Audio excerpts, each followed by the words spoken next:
Hey everyone, welcome back to my channel, and if you're new, welcome. My name is Adelina and I make videos about living in this tiny house on wheels and living a more intentional life.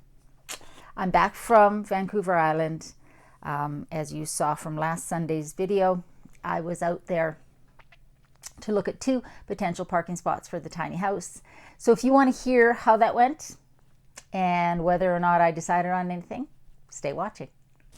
I think I told you last week that I was looking at 2 potential parking spots, both on Vancouver Island, and very, very different locations, very, very different situations. And I'm just going to talk about each of those and give you my thoughts on the pluses and minuses for each. You may or may not know, depending on how long you've been watching my channel. Right now, I am in Calgary, Alberta, Canada, and the tiny house, Serendipity, is in a mobile home park. And I've actually quite liked being here. The mobile home park has been very quiet and a very comfortable place to be. So I'm not leaving because I'm not happy here. I'm leaving because I'm tired of Alberta winters. The plan was always to move to a warmer climate or a more moderate climate. And I've always wanted to be in British Columbia, on Vancouver Island in particular. I have a lot of people that I know there who are either out there permanently or part-time. So that was always the goal. I'm going to make another video, actually several videos on what went into this, but I will make another standalone specific video on how I did my search for a tiny house parking spot, and just in the hopes that it will help anybody out there who is looking to park their tiny house on wheels and wants to know sort of my perspective on that, just my situation. So I went out and I spent a week on the island. I spent a couple days visiting a friend, and then I drove up island to look at the potential parking spots. So the first spot I looked at was on a private property owned by a couple who actually built a parking pad for it, specifically for a tiny house, to rent it out. It is tucked slightly away from the house. It has full hookups. They've run full electrical and they have water hookups. They're in the process of getting the sewer hooked up. They have a septic field for their house, and they're in the process of having the tiny house parking pad connected to that. And then really the only thing that's left is the internet connection.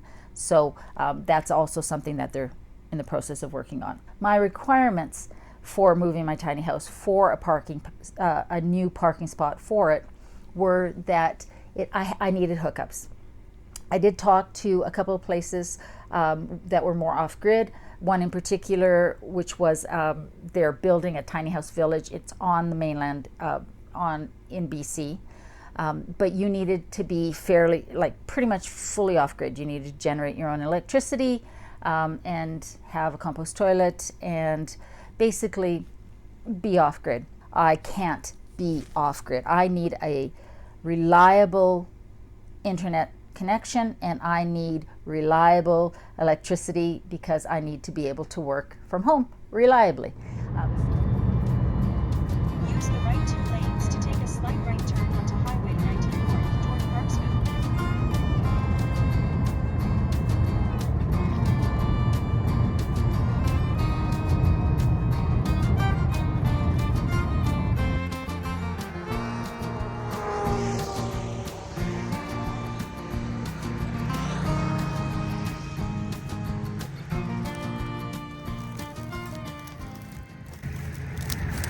I am on the 19A Island Highway, in case you want to check, and it is the Ocean View Highway.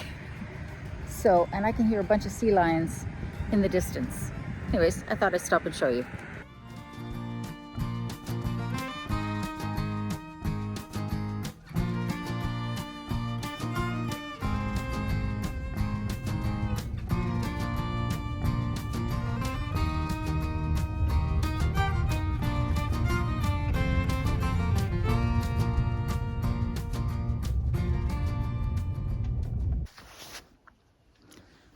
So here's spot number 1 in my rental car.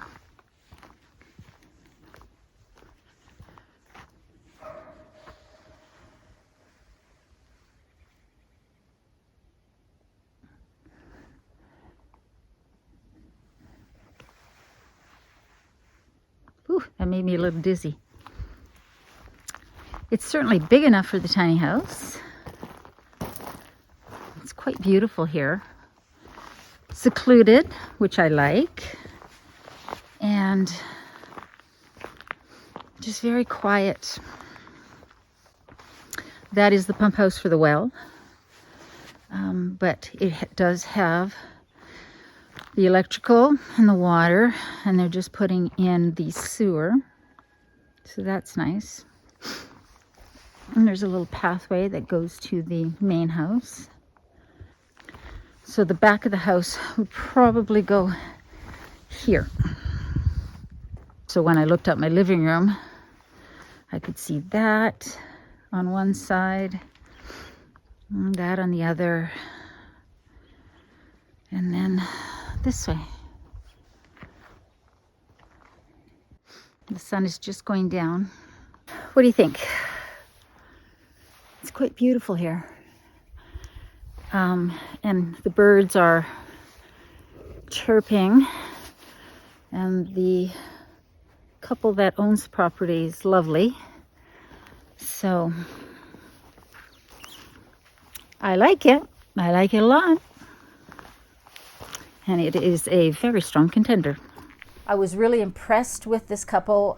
They've had rental properties before and renters, so they know what they're getting into. And it looks like they've already invested a lot of time and money in getting this spot ready for a tenant, and I really appreciated that. It was really important to me when I went out to meet them both, so I met a little bit later in the day so that I could meet him as well because he worked in town. We walked the spot, I met their dogs, and saw the property. They just need to finish getting the sewer and the internet connections done, finalized, and they'll be ready for a tenant. So that was a really good discussion, a really great meeting. The spot is lovely, and I liked the drive out there.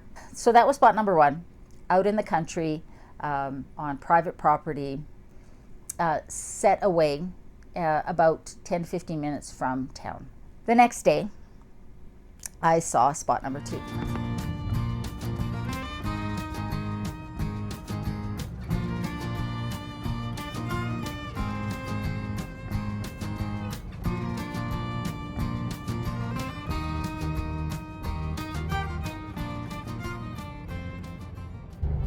I am at the year-round RV park, and this spot here that you see right here is the one that is potentially available. So I'm going to do a little drive through here.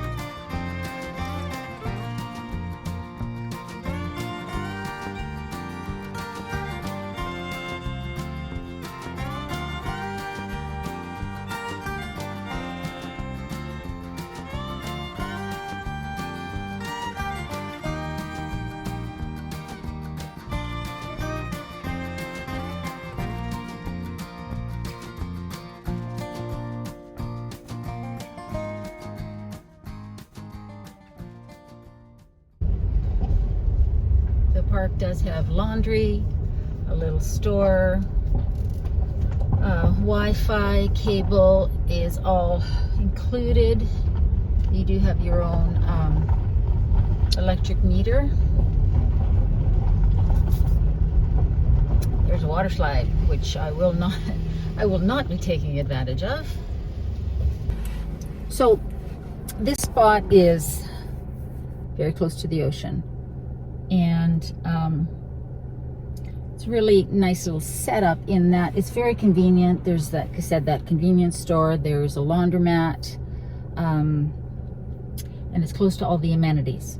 Water, sewer, cable, internet is all included in the monthly rental, but you do have your separate electric meter.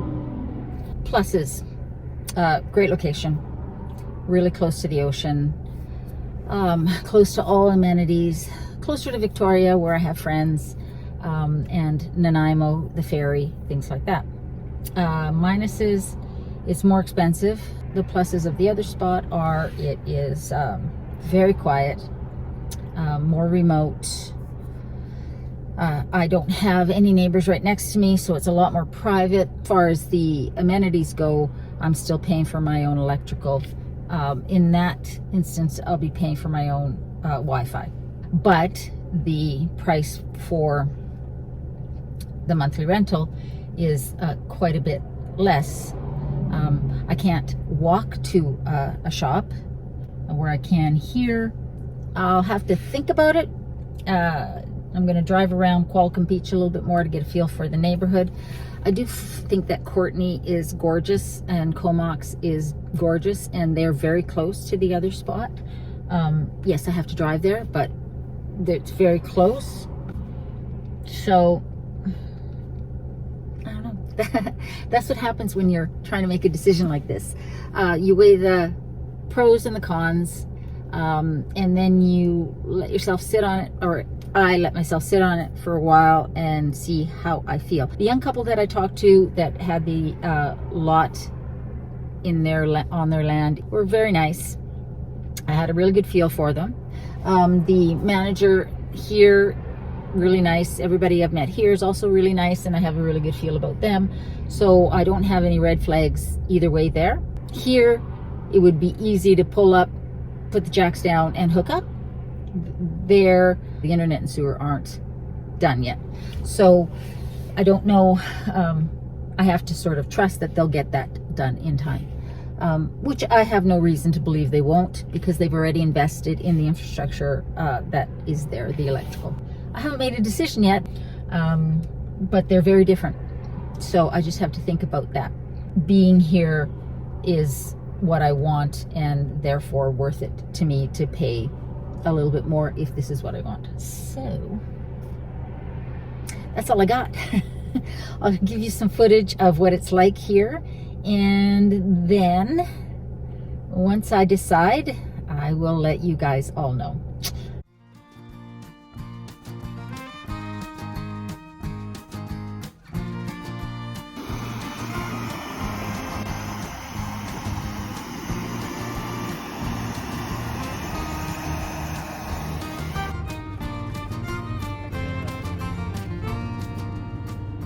Now, spot number 2 is in a year-round RV park in a much busier town, basically a resort town. So that's a very different situation. You are very close to your neighbors, and it's not as quiet or tucked away. However, you do have full hookups, and there was a general store with a laundromat in it, and there's lots to do around there. You could walk to a lot of things.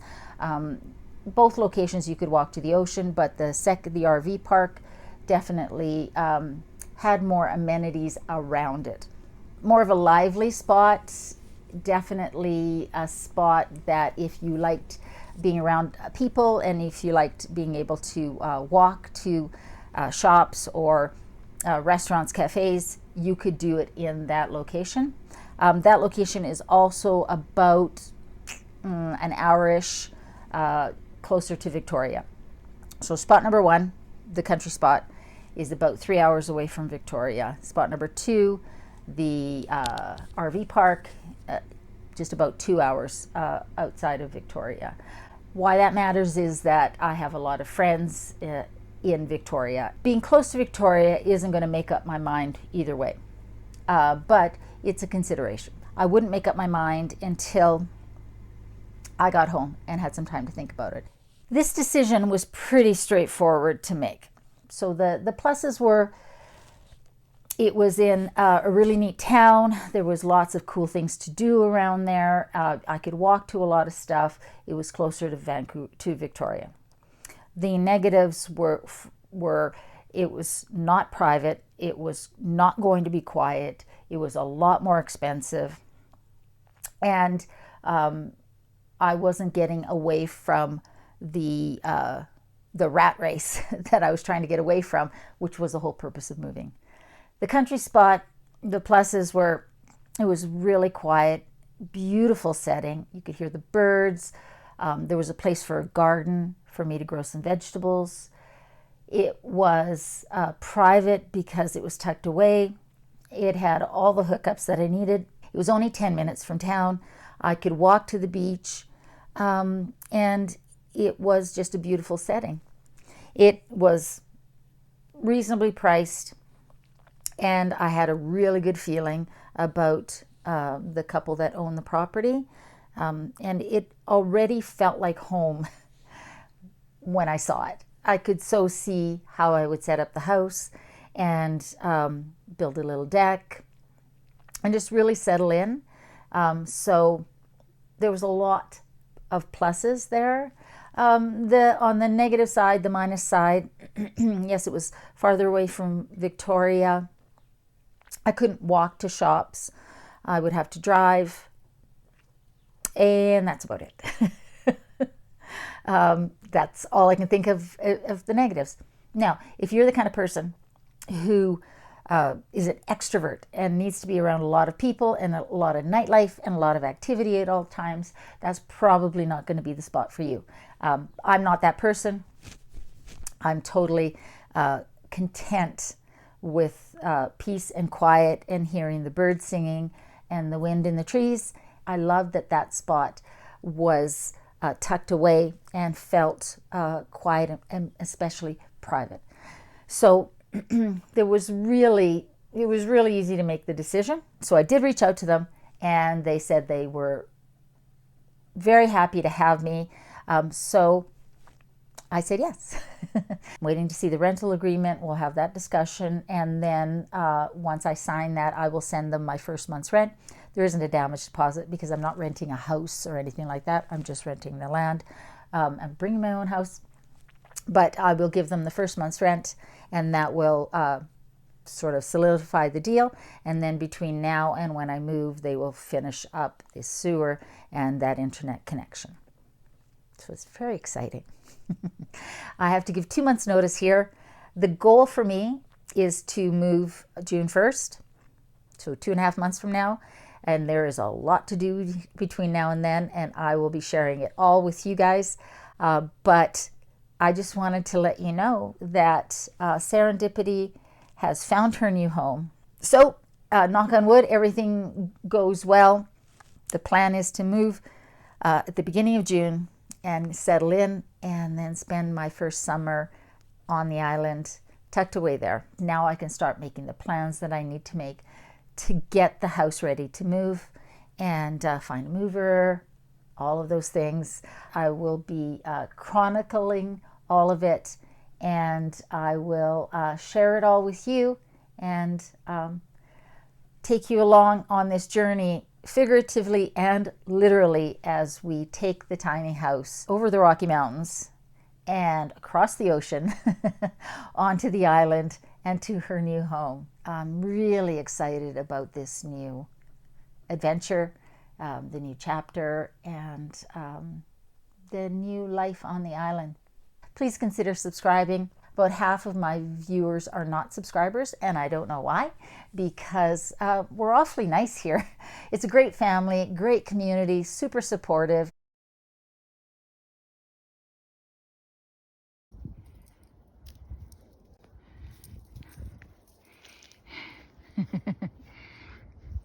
This is a monkey tree. I don't know if you can see this. These are stiff, sharp.